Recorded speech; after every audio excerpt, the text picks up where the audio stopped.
Dear students, ये जो आपका लेक्चर है ये है आपका आर्क ब्लो के ऊपर। तो आज हम पढ़ेंगे आर्क ब्लो क्या होता है, और इस लेक्चर में मैं ये भी कवर करूँगा कि इफ़ेक्ट ऑफ आर्क लेंथ, है ना।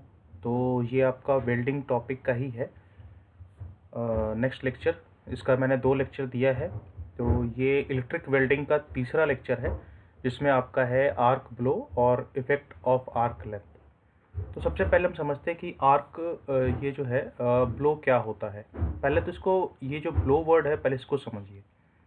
ब्लो मतलब होता है किसी चीज़ का बहना, मतलब किसी चीज़ का अपने रास्ते से हटना, या फिर किसी तरीके से उसका जो है अगर लिक्विड फॉर्म में है तो किसी और रास्ते पे चले जाना। ठीक है, ये मतलब होता है ब्लो का। और आर्क ब्लो मतलब होता है वो ब्लो जो आर्क का हो, उसको हम लोग बोलते हैं। जैसे कि आप अगर वेल्डिंग कर रहे हो तो आप ये चाहते हो कि आप जहाँ पे वेल्डिंग करके चीज़ों को फील कर रहे हो, आप चाहते हो कि वो स्ट्रीमलाइंड रहे, मतलब एक ही डायरेक्शन में रहे, है ना। लेकिन आर्क ब्लो में ऐसा नहीं हो पाता। उसमें क्या होता है, वो टेढ़ा मेढ़ा हो जाता है। जैसा कि देखिए यहाँ पर कि ये एक प्लेट है, मतलब एक प्लेट नंबर 1 है और प्लेट नंबर 2 है। इसको हम लोगों ने वेल्डिंग करने की कोशिश करी है यहाँ पर, लेकिन आर्क ब्लो की वजह से ये जो वेल्डिंग है ये स्टीम लाइन नहीं रह करके ये ऐसे डिफ्लेक्ट कर जा रहा है यहाँ पे, ये देखिए, है ना। तो ये जो फेनोमेना है इसको हम लोग बोलते हैं आर्क ब्लो। देखिए ये एक प्रैक्टिकल प्लेट का फोटो मैंने लगाया है यहाँ पर। तो देख रहे हैं ये कैसे, मतलब ये हेजेस टाइप का हो जा रहा है यहाँ पर, ये स्मूथ नहीं है। तो आर्क ब्लो होने की वजह से जो आपका वेल्डिंग है वो स्मूथ नहीं होता। स्मूथ नहीं होगा तो जो वेल्डिंग की स्ट्रेंथ है वो घट जाती है। तो basically we need to avoid all this thing arc blow, कि आर्क ब्लो ना हो, और अगर हो तो उसका क्या क्या सोल्यूशन निकाला जा सकता है। तो बेसिकली इसमें मैं आपको बताऊंगा कि आर्क ब्लो है क्या चीज़। तो arc blow is the unwanted deflection of the arc during arc welding. जब आप आर्क वेल्डिंग करते हो तो उस टाइम पर जो आर्क जो है वो डिफ्लेक्ट कर जाता है, क्योंकि आप जैसे मान लीजिए ये सतह है, इस पर मैं इसको वेल्डिंग कर रहा हूँ ऐसे करके। तो मेरा अगर ये इलेक्ट्रोड है तो मैं ये चाहता हूँ कि ये वेल्डिंग जो बिल्कुल सीधा होकर के स्मूथ होकर के जाए। लेकिन क्या होता है कि ब्लो होने की वजह से ये जो स्टीम लाइन नहीं होकर के वो टेढ़ा मेढ़ा हो जाता है। तो एक्चुअली क्या, मान लीजिए मैं इस दोनों पॉइंट को ज्वाइंट करना चाह रहा हूँ, लेकिन इसके बीच में जो वेल्डिंग फील होना चाहिए वो स्ट्रीम लाइन नहीं फील होकर के वो डाइवर्ट कर जा रहा है। तो अल्टीमेटली जो overall strength of the welding है वो घट जाता है। ठीक है, तो इसका सबसे बड़ा डिसएडवांटेज यही है। तो दो तरह का आर्क ब्लो हो सकता है, एक है आपका मैग्नेटिक, दूसरा है थर्मल। मतलब आर्क ब्लो होने के दो रीजन है, या तो मैग्नेटिक रीजन हो या थर्मल रीजन हो। ठीक है, तो मैग्नेटिक रीजन क्यों हो सकता है? मैग्नेटिक रीजन इसलिए हो सकता है क्योंकि हो सकता है एग्जाम में आपसे क्वेश्चन पूछे कि मैग्नेटिक आर्क ब्लो होने का रीज़न क्या है। देखिए सबसे बड़ी बात यह है कि आर्क है क्या चीज़ एक्चुअली में। अगर आपने पहला लेक्चर, अगर आपने इसके पहले का लेक्चर देखा होगा आर्क वेल्डिंग का, तो उसमें मैंने बताया था कि जो आर्क जो है, arc is basically stream line flow of the charges, है ना। मतलब पॉजिटिव चार्ज जो है आपका इलेक्ट्रोड से हो करके आपका मटेरियल में, मेटल में जाता है, और मेटल से इलेक्ट्रॉन जो है वो निकल करके इलेक्ट्रोड्स में आता है। तो क्या है, अल्टीमेटली ये चार्ज पार्टिकल्स का फ्लो है। तो अगर आप मैग्नेटिक फील्ड अगर प्रेजेंट है आपके आसपास, तो क्या होगा, ये चार्ज पार्टिकल्स का फ्लो जो है वो स्ट्रीम लाइन नहीं होकर के डाइवर्ट हो जाएगा इधर उधर। क्योंकि अल्टीमेटली जो मैग्नेटिक फील्ड का एग्जिस्टेंस है वो कैसे है, वो एग्जिस्टेंस है इलेक्ट्रिक करंट की वजह से। और इलेक्ट्रिक करंट का एग्जिस्टेंस क्यों है? चार्ज फ्लो की वजह से। तो अगर आपका मैग्नेटिक फील्ड अगर प्रेजेंट है तो वो चार्ज फ्लो को स्ट्रीमलाइन नहीं रहने देगा। इसकी वजह से क्या होता है, मैग्नेटिक फील्ड प्रेजेंस होने की वजह से वो आपका जो चार्ज का जो फ्लो है वो स्ट्रीमलाइन नहीं रह करके वो डाइवर्ट हो जाता है दाएं बाएं। तो इस वजह से आपका जो है मैग्नेटिक फील्ड भी जो है रिस्पॉन्सिबल होता है आर्क फ्लो के लिए। मैग्नेटिक आर्क ब्लो को हम लोग आर्क वेंडर भी कहते हैं। Is the arc deflection caused by distortion of the magnetic field. देखिए distortion of the magnetic field produce by an electric current, electric arc current, है ना। तो it is mostly happens while building ferromagnetic steel. अब जो ferromagnetic steel है इसमें आपको पता है कि इसमें एक रेसिडुअल मैग्नेटिज्म हमेशा होता है। जो भी फेरोमैग्नेटिक स्टील अगर आप लेंगे तो उसमें एक रेसिडुअल मैग्नेटिज्म होता है। रेसिडुअल मैग्नेटिज्म वो मैग्नेटिज्म है कि जब आप जब आप मैग्नेटिक फील्ड हटा देते हैं उसके बाद भी उसमें जो मैग्नेटिक प्रॉपर्टी रह जाता है उसको हम लोग बोलते हैं रेसिडुअल मैग्नेटिज्म, है ना। तो उसकी वजह से क्या होता है कि जो चार्ज का स्ट्रीम लाइन फ्लो है वो नहीं हो पाता है। और this is the reason of the arc blow due to the magnetic property of the material. तो ये था magnetic arc flow, also known as arc wander भी इसको हम लोग बोलते हैं, is the arc deflection caused by distortion of the magnetic field, magnetic field का distortion by the electric arc current. अब आप बोलेंगे सर ये आप तो कह रहे थे कि मैग्नेटिक फील्ड जो है वो बॉडी का होना चाहिए, ये अब इलेक्ट्रिक आर्क करंट भी आ गया। बिल्कुल सही बात है, क्योंकि अब क्या है कि जैसे मान लीजिए कि ये मेरा प्लेट है, ठीक है। अब इस प्लेट का कुछ अपना मैग्नेटिक प्रॉपर्टी है, तो ये तो अभी इसमें एक इसका एक स्ट्रीमलाइंड इसका मैग्नेटिक डाइपोल होगा, कहीं इसका नॉर्थ होगा कहीं इसका साउथ होगा। लेकिन जैसे ही आप आर्किंग शुरू करते हो तो क्या होता है, जो चार्ज पार्टिकल्स का फ्लो होना शुरू होता है उसकी वजह से इसका मैग्नेटिक फील्ड डिस्टर्ब हो जाता है, समझ गए। क्योंकि जब चार्ज फ्लो, आर्क एक्चुअली है क्या, एक करंट ही तो है जिसमें आपका चार्ज जो है फ्लो कर रहा है। तो क्या होता है, उस करंट की वजह से जो मटेरियल का जिसके ऊपर आप वेल्डिंग कर रहे हो उसका मैग्नेटिक फील्ड डिस्टर्ब हो जाता है। उस डिस्टर्बेंस की वजह से आपका जो है वो आर्क ब्लो होना शुरू हो जाता है, ठीक है। तो ये है, इस तरीके से आपका जो है वो मैग्नेटिक आर्क ब्लो होता है due to the magnetic property of the material. अब इसके वजह क्या क्या हो सकते हैं, जैसा कि मैंने आपको एक बताया था, residual magnetism in the material as a result of the using magnets for handling. ठीक है, मान लीजिए कि आप के पास फेरोमैग्नेटिक मटेरियल है, उसमें उसको आप पहले मैग्नेट्स के साथ यूज़ कर रहे थे, अब आप दोनों चीज़ों को ज्वाइंट करना चाह रहे हो। तो जैसे ही आप ज्वाइंट करने के लिए जाओगे तो चूंकि वो मैग्नेट के उसमें कांटेक्ट में था तो उसमें कुछ मैग्नेटिक प्रॉपर्टी आ जाती है। ये वैसे ही है जैसे अगर आपने बचपन में किया होगा, एक कील होती है, कील को अगर आप चुंबक के साथ अगर चिपका के रख दो या फिर इसको घिस के छोड़ दो तो कुछ देर के लिए आपका जो ये है कील है या फिर कांटी है वो भी मैग्नेटिक प्रॉपर्टी का हो जाता है। तो वैसे ही अगर फेरोमैग्नेटिक मटेरियल को आप बहुत देर के साथ अगर मैग्नेट के साथ अगर रख के छोड़ देंगे तो उसमें भी वो मैग्नेटिक प्रॉपर्टी आ जाती है। जब उस प्लेट को जब आप वेल्डिंग करना शुरू करोगे तो फिर उसमें ये प्रॉब्लम आनी शुरू हो जाती है।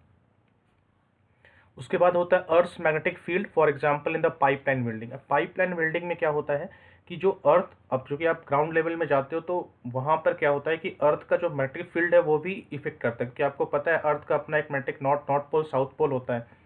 तो वो मैग्नेटिक फील्ड क्या करता है, वो पाइपलाइंस को भी मैग्नेटाइज करने का, उसके मतलब ऐसा नहीं कि बिल्कुल चिपक जाए, लेकिन जब हम वेल्डिंग करते हैं तो एक्चुअली वो एटॉमिक लेवल पे काम होता है, समझिए। क्योंकि जब हम वेल्डिंग करते हैं तो वहाँ पे चार्ज ट्रांसफ़र, इलेक्ट्रॉन ट्रांसफ़र, ये सब एटॉमिक लेवल पे होता है। तो उस एटॉमिक लेवल पे जो होता है उसकी वजह से क्या होता है कि आपका जो आर्क है वो डाइवर्ट कर सकता है। Third point is that position of the current return cable. अब आपका जो करंट रिटर्न केबल जो होता है, जो आप वेल्डिंग के टाइम पे लगाते हो, अगर वो सही से नहीं है तो उसके केबल के अंदर भी करंट फ्लो कर रहा है, तो उसकी वजह से भी आपका मैग्नेटिक फील्ड जो है वो इंड्यूस हो सकता है आपके मटेरियल में, और फिर वो आपके मैग्नेटिक आर्क ब्लो को मतलब इन्वोक कर सकता है या प्रोवोक कर सकता है। सेकेंड रीज़न है थर्मल आर्क फ्लो, ये सबसे ईजीएस्ट है। थर्मल आर्क फ्लो मतलब क्या हुआ कि एक्चुअली क्या होता है, ये होता है वेरिएशन इन द रेजिस्टेंस, ठीक है। क्योंकि हमने पढ़ा है कि इलेक्ट्रिक वेल्डिंग का सबसे मेजर पार्ट होता है रेजिस्टेंस। रेजिस्टेंस का वेरिएशन या रेजिस्टेंस का प्रॉपर्टी जैसा होगा उसी के हिसाब से आपका जो हीट जनरेट होगा, उसी के हिसाब से आपका जो है मटेरियल गलेगा और वेल्डिंग होगी। तो जब आपका रेजिस्टेंस वेरी करता है बेस मटेरियल का, है ना, जैसे ये तब प्रॉब्लम आती है जब आप दो डिफरेंट विड्थ मतलब दो डिफरेंट मोटाई वाले चीज़ को वेल्डिंग करते हो ना, तब ये प्रॉब्लम आती है। जैसे कि एग्जांपल बताता हूँ, मान लीजिए एक प्लेट जो है आपका इतना मोटा है और एक प्लेट जो है आपका इतना मोटा है, ठीक है, और आप इसके बीच में वेल्डिंग करना चाहते हो, तो इसमें क्या होगा, इसका रेजिस्टेंस अलग होगा, इसका रेजिस्टेंस अलग होगा। अब क्या हुआ कि जब आप वेल्डिंग करने जाओगे तो ये वेरिएशन इन रेजिस्टेंस जो है, इस वजह से आपका जो है ये आर्क ब्लो होने का चांसेस होता है, ठीक है। तो इसीलिए आप ध्यान दिए होंगे कि जब भी हम वेल्डिंग करने जाते हैं तो हम ये कोशिश करते हैं कि दोनों का डायमेंशन सेम हो। जैसे ये थोड़ा सा ना, इसको यहाँ पे हम कट कर देते हैं ऐसे करके, और इसको ऐसे करके हम ऐसे कट करके, ताकि यहाँ का जो रेजिस्टेंस है वो यूनिफॉर्म रहे कम से कम। ये हमारा वजह होता है कि हम इस चीज़ को ऐसे करके हम वेल्डिंग करते हैं, ठीक है। उसमें क्या होता है, देखिए लिखा हुआ इम्प्रॉपर सरफेस सेपरेशन। अगर सेपरेशन सरफेस अगर इम्प्रॉपर हो, है ना। जैसे मान लीजिए कि अगर आपको, जैसे मान लीजिए कि आपको बिल्कुल स्ट्रेट में वेल्डिंग करनी है, लेकिन आपका जो सेपरेशन है वो टेढ़ा मेढ़ा है, ऐसे करके है और एक ऐसे करके है, तो इसकी वजह से क्या हो सकता है, आपका ये इम्प्रॉपर जो आपका वेल्डिंग का जो एरिया जो है वो स्ट्रीमलाइन नहीं रहा, उसकी वजह से प्रॉब्लम आ सकती है। या फिर improper travel speed of the electrode. अब आप बोलोगे ये क्या है, ये क्या है, जैसे वेल्डिंग इज़ एन आर्ट, है ना। Welding is an art because जब आप वेल्डिंग करते हो तो आपको बहुत ध्यान से अपने इलेक्ट्रोड को धीमे धीमे करके मूव करना पड़ता है, इसलिए आप देखोगे कि वो शीशा लगा के बहुत फोकस होके वेल्डिंग करता है। तो अगर आपका इलेक्ट्रोड, अगर आपका मूव करने में अगर आपने थोड़ा सा भी ज़्यादा स्पीड कम ज़्यादा कर दिया, तो उससे भी आपका ये आर्क ब्लो हो सकता है। अब चूंकि आर्क ब्लो जो थर्मल की वजह से होता है वो इतना सीवियर नहीं होता है, तो लेकिन इसमें क्या है कि अनडिज़ायरेबल आपका वेल डिपॉजिट हो सकता है, तो इस वजह से भी ये जो है थर्मल आर्क ब्लो इम्पॉर्टेंट होता है। तो ये था आपका लेक्चर जिसमें हमने आपको बताया कि आर्क ब्लो क्या होता है, मैग्नेटिक की वजह से क्या होता है, और थर्मल रीजन्स क्या क्या हैं आर्क ब्लो के। उसके बाद है कि with DC welding machine arc blow effects can be minimise by. मैंने डीसी मशीन का इसलिए बताया है क्योंकि हम मोस्टली जो है वो डीसी वेल्डिंग मशीन ही यूज़ करते हैं, और इसलिए इस चीज़ को हम डीसी वेल्डिंग मशीन्स के तौर पे ही हम इसको पढ़ते हैं ज़्यादा, है ना। और एसी वेल्डिंग मशीन्स में ये इतनी प्रॉब्लम नहीं आती जितनी प्रॉब्लम जो है वो डीसी वेल्डिंग मशीन में आती है। अब आप बोलोगे ऐसा क्यों, इसलिए क्योंकि एसी वेल्डिंग मशीन्स में आपका जो करंट है ना, वो फ्रीक्वेंसी उसका जो होता है 50 हर्ट्ज़ का, वो मतलब वो इस चीज़ को जो है मैग्नेटिक वाले को अवॉइड कर देता है, क्योंकि एक सेकंड में मतलब 50 बार आपका पोलरिटी चेंज हो रहा है। देखिए एक सेकंड में मतलब आपका 50 साइकिल है, 50 के साइकिल को आप हाफ हाफ में डिवाइड करिए, इसलिए मैं बता रहा हूँ क्योंकि देखिए ये फ्रीक्वेंसी इतनी ज़्यादा होती है कि ये उतना इफेक्ट नहीं करता है। अब जैसे ये आपका एक फ्रीक्वेंसी है, ये पॉजिटिव हाफ साइकिल है, ये नेगेटिव हाफ साइकिल है, ठीक है। तो पॉजिटिव हाफ साइकिल जो है उसका मैग्नेटिक फील्ड का डायरेक्शन जो है, और नेगेटिव फील्ड का जो मैग्नेटिक फील्ड का डायरेक्शन है, ये दोनों एक दूसरे को कैंसिल आउट करते चले जाएंगे। और ये एक सेकंड में, मतलब कि जो फ्रीक्वेंसी है, कि ये फ्रीक्वेंसी क्या होती है, एक सेकंड में 50 बार वेव फॉर्म आएगा, मतलब क्या हुआ, 100 बार चेंज होगा ये। क्योंकि अगर आप देखेंगे तो एक साइकिल में 2 चेंजेस हैं ये, मतलब एक चेंज जो है पॉजिटिव, दूसरा नेगेटिव, तो एक सेकंड में ये 100 बार चेंज होता है, मतलब इतनी जल्दी चेंज होता है ये कि जो मैग्नेटिक फील्ड अगर बनता भी है पॉजिटिव से, तो वो अगले पल के लिए माइक्रो या मिली सेकेंड्स में उसको कैंसिल भी कर देता है। तो इसलिए एसी वेल्डिंग मशीन्स में ये प्रॉब्लम नहीं आती, आती है प्रॉब्लम डीसी वेल्डिंग मशीन में, क्योंकि वहाँ पे आपका पोलरिटी सस्टेन्ड पोलरिटी होता है, मतलब कोई पॉजिटिव है तो पॉजिटिव ही रहेगा, नेगेटिव है तो नेगेटिव ही रहेगा। तो इस वजह से हम इसको डीसी वेल्डिंग मशीन्स में ही हम पढ़ते हैं। उसके बाद है कि इसका क्या क्या कैसे हम मिनिमाइज़ कर सकते हैं। तो welding away from the earth ground connection, जो भी अर्थ ग्राउंड कनेक्शंस है उससे दूर आप वेल्डिंग करिए, क्योंकि अर्थ ग्राउंड कनेक्शंस के पास आप रखोगे तो उसमें improper flow of the charge carriers हो सकता है। Changing the position of the earth connection on the work. अब क्या है कि अगर आप देख रहे हो कि वो आपका ब्लो शुरू हो गया है, तो आप अर्थ कनेक्शंस का जो पोजीशंस है वो आप चेंज कर सकते हैं। मतलब इसमें कभी कभी हम ऐसा भी करते हैं कि जो पोलरिटी है वो हम चेंज कर देते हैं, है ना। जो पोलरिटी है, वो इलेक्ट्रोड्स का पोलरिटी है वो हम उसमें चेंज कर देते हैं। उसके बाद है wrapping the welding electrode cable a few turns around the work. अब जैसे मान लीजिए कि ये हमारा, ये जो मेरा है इलेक्ट्रोड है, तो इसका पीछे कहीं ना कहीं से वो तार जुड़ा हुआ होगा, केबल जुड़ा होगा, और मान लीजिए कि इस सरफेस को मुझे वेल्डिंग करना है, तो हम क्या करेंगे, ये जो केबल इसके पीछे गया हुआ है, इस केबल को मैं इस सरफेस के चारों ओर ऐसे लपेट दूंगा। तो इसकी वजह से क्या होगा कि जो मैग्नेटिक फील्ड इसके केबल की वजह से है वो इसको मिनिमाइज कर देगा, तो उस वजह से आपका जो है वो मैग्नेटिक ब्लो जो है वो रुक जाएगा। रिड्यूसिंग द वेल्डिंग करंट और इलेक्ट्रोड साइज। अगर आप वेल्डिंग करंट को रिड्यूस करोगे तो उससे क्या फ़ायदा होगा, क्योंकि आपका जो चार्ज पार्टिकल्स का मूवमेंट है वो लिमिटेड हो जाएगा, तो वो लिमिटेड होगा तो मैग्नेटिक फील्ड की वजह से डाइवर्जेंस है वो आपका कंट्रोल में आ जाएगा। फिर reducing the rate of travel of electrode, जैसा कि मैंने आपको बताया ये थर्मल वाला पार्ट है। And shortening the arc column length, जो आर्क कॉलम का जो लेंथ है उसको आप शॉर्ट कर दीजिए। वो क्यों शॉर्ट करना है, क्योंकि आपको ये पार्ट जो है, ये दोनों पॉइंट जो आपका है, ये आपका है थर्मल से रिलेटेड। क्यों, क्योंकि जब आप आर्क लेंथ को छोटा करोगे तो उसका जो रेजिस्टेंस है वो कम होगा। अभी इसके आगे टॉपिक जो है वो आर्क लेंथ का ही है। तो जब आप आर्क लेंथ को छोटा करोगे तो रेजिस्टेंस ऑफर्ड कम हो जाएगा, तो उस वजह से आपका जो रेजिस्टेंस ऑफर्ड कम हो जाएगा, तो उस वजह से आपका जो है थर्मल ब्लो जो है वो कम पड़ जाएगा। तो ये था पॉइंट, अगर क्वेश्चन आता है एग्जाम में कि डीसी वेल्डिंग मशीन्स को हम आर्क ब्लो इफेक्ट को कैसे कम कर सकते हैं, तो ये सारे पॉइंट जो है आप डिस्क्राइब कर सकते हैं। इसके बाद आता है आपका इफेक्ट ऑफ आर्क लेंथ। अब आर्क लेंथ का क्या इफेक्ट पड़ सकता है, जो अभी लास्ट पॉइंट था हमारा डिस्कशन का ये वाला, इसी को अब हम आगे पढ़ने जा रहे हैं कि हम आर्क लेंथ कैसे इफेक्ट करता है हमारे वेल्डिंग को। तो पहला तो ये है कि अगर मैं आपको एक चीज़ इस एग्जांपल बताता हूँ, बड़ा अच्छा एग्जांपल है। जैसे जैसे आपके ग्लास में पानी है, पानी गर्म है, बहुत गर्म है, उसको ठंडा करने के लिए आप क्या करते हो, उसको ऊपर से ऐसे गिराते हो किसी दूसरे बर्तन में, फिर इसको ऐसे ऊपर से गिराते हो। तो आप एक्चुअली कर क्या रहे हो, आप एक्चुअली जो गर्म पानी है उसका ट्रैवल का लेंथ जो है वो ज़्यादा कर रहे हो। तो उसकी वजह से क्या हो रहा है, जो गर्म पानी का जो हीट है वो एटमॉस्फेयर में ज़्यादा फैल रहा है ना, वो एटमॉस्फेयर में ज़्यादा फैल रहा है, तो पानी जल्दी ठंडा हो जा रहा है। तो वहाँ तो वो तो आपका कंस्ट्रक्टिव वर्क हो गया क्योंकि आप पानी को ठंडा करना चाह रहे हो। लेकिन आर्क में उल्टा है, क्योंकि आर्क में तो हमें हीट को यूज़ करना है। तो अगर आपका एटमॉस्फेयर में अगर लॉस्ट हो जाएगा तो फिर आप यूज़ नहीं कर पाओगे उस चीज़ को, है ना। तो इस वजह से क्या है कि जब आपका आर्क लेंथ लंबा हो जाएगा तो जो आर्क का हीट है वो सराउंडिंग में आपका डिस्पर्स हो जाएगा, फैल जाएगा। तो जो टेम्परेचर आपको चाहिए मेटल को मेल्ट करने के लिए वो टेम्परेचर मिलेगा ही नहीं। वो मिलेगा नहीं तो मेटल प्रॉपर मेल्ट करेगा नहीं, मेल्ट करेगा नहीं तो वो फ्यूज़न नहीं होगा, फ्यूज़न नहीं होगा तो वेल्डिंग अच्छे से नहीं होगा। तो हर चीज़ जो है वो आपस में रिलेटेड है एक दूसरे के।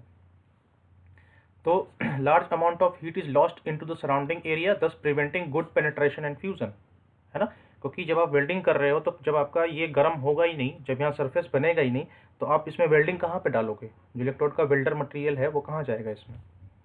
उसके बाद है arc flame is very unstable since effect of magnetic blow is increased. क्योंकि अब आपका आर्क लेंथ ऊपर हो गया, तो आर्क लेंथ ऊपर हो गया तो आप एक चीज़ गौर करिए कि अगर ये आर्क का लेंथ है इतना, तो मैग्नेटिक इफेक्ट की वजह से अब ये ज़्यादा इधर उधर जो है आपका जो आर्क है वो ज़्यादा ऐसे ऐसे हिलेगा। तो जितना ज़्यादा आर्क का जो पोजीशन ऐसे ऐसे हिलेगा तो जो मटेरियल जो गल करके आ रहा है वो ज़्यादा डिस्पर्स होकर, मतलब ज़्यादा फैल करके इधर उधर भागेगा। तो आपको वेल्डिंग यहाँ पे करनी है, लेंथ ज़्यादा है और आपका ऐसे ऐसे जो है वो आर्क जो है ऐसे ऐसे घूमेगा, तो जो मटेरियल जो मेल्ट होके आ रहा है वो भी इधर उधर फैल जाएगा। तो इस वजह से आपका जो आर्क है प्रॉपर नहीं काम करेगा और ठीक से वेल्डिंग नहीं हो पाएगी। तो वो चीज़ है। उसके बाद है air is able to reach the molten globule of the metal as it passes from the electrode to the weld and weld pool. Weld pool मतलब होता है कि जिस पे आप वेल्डिंग कर रहे हो।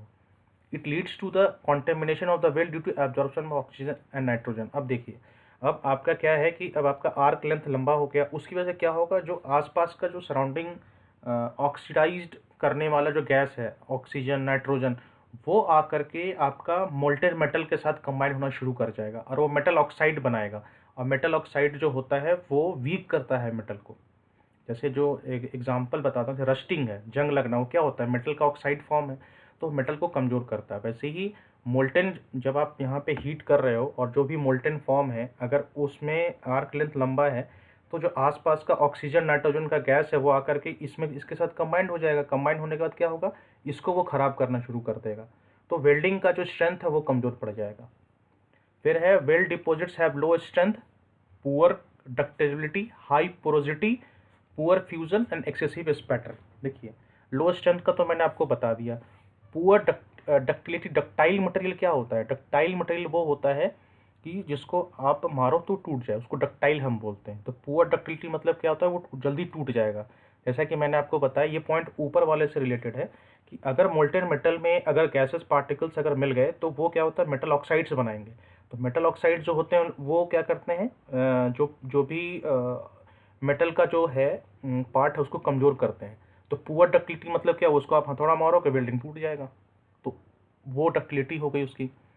फिर हाई पोरोसिटी मतलब क्या हुआ कि पोरस हो जाएगा आपका, क्योंकि अब आप एक बार वेल्डिंग कर रहे हो तो मेटल को आप मोल्ट फॉर्म में कर रहे हो, और जब उसमें ऑक्सीजन्स और गैसेस जब मिल गए हैं और जब वो ठंडा होगा तो क्या होगा, जो गैसेस पार्टिकल्स हैं वो ट्रैप हो जाएंगे अंदर में, है ना। वो ट्रैप हो जाएगा, तो उसकी वजह से क्या होगा कि वो पोरस हो जाएगा, और पोरस होने की वजह से फिर वो मेटल का स्ट्रेंथ घट जाएगा, पुअर फ्यूज़न हो जाएगा, एंड एक्सेसिव स्पैटर मतलब होता है फैल जाना। तो ये सब होता है इम्प्रॉपर वेल्डिंग आपका हो जाएगा अगर आपका आर्क लेंथ प्रॉपर नहीं है तो ये था लेक्चर जिसमें मैंने आपके साथ डिस्कस किया कि आपका जो है आर्क ब्लो क्या होता है और इफेक्ट ऑफ आर्क लेंथ क्या होता है। सो अगर आपको कोई डाउट हो तो आप पूछ सकते हैं। And thank you so much for watching this video and take care of yourself.